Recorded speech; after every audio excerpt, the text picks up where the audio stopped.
Gusto mo bang matuto kung paano ito? Tara, umpisahan na natin.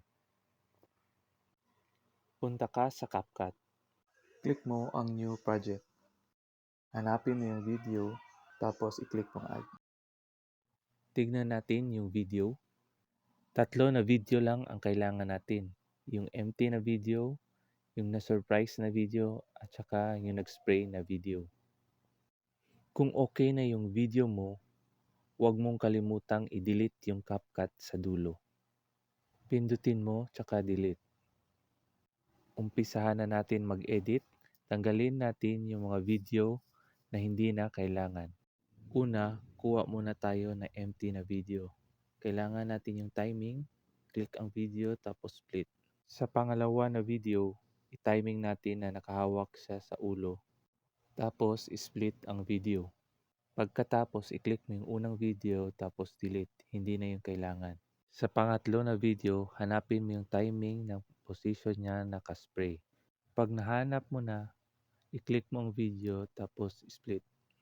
Pag okay na yung 3 video, tanggalin na natin yung mga video hindi na kailangan.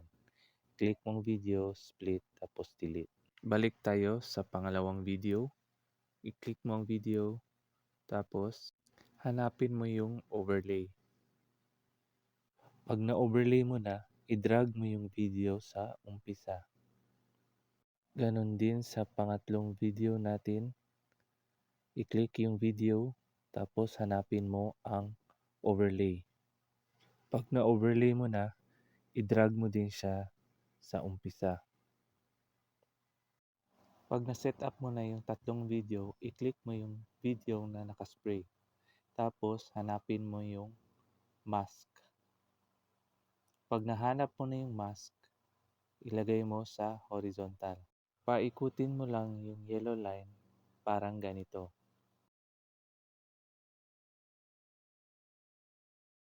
Pag naikot mo na ang yellow line, i-click mo ang adjust. Tapos, i-click mo ang feather, i-set mo sa 3. Lagyan din natin ng animation ang ending. I-click mo ang video sa baba, tapos click mo ang animation, tapos i-click mo ang out, tapos hanapin mo ang fade out. Pag na-click mo na, click mo ang check. Sa pangalawang video na naman tayo. I-click ang pangalawang video, hanapin mo ang mask.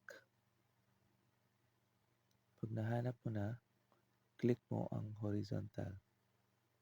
I-drag mo yung white circle pababa para makita yung effect. Pindutin mo yung diamond. Pag napindot mo na, i-drag mo siya sa pinakauna. I-drag mo din yung yellow line sa taas para automatic maglalagay ng diamond ang CapCut. Hanapin mo ang timing na tapos ng spray, tsaka mo ibaba ang yellow line.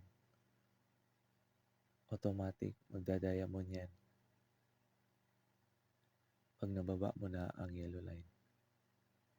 Kung nagawa mo na lahat, try natin i-check ang video na ginawa mo kung okay na ba ang resulta. Kung okay na, i-click mo yung empty background tapos pantayin mo sa second na video. Pag okay na, goods na yan mga idol. I-click mo na ang resolution. Isagad mo sa 4K, tapos frame rate 50, tapos export mo na. Huwag kalimutang i-share and follow mga idol. Salamat!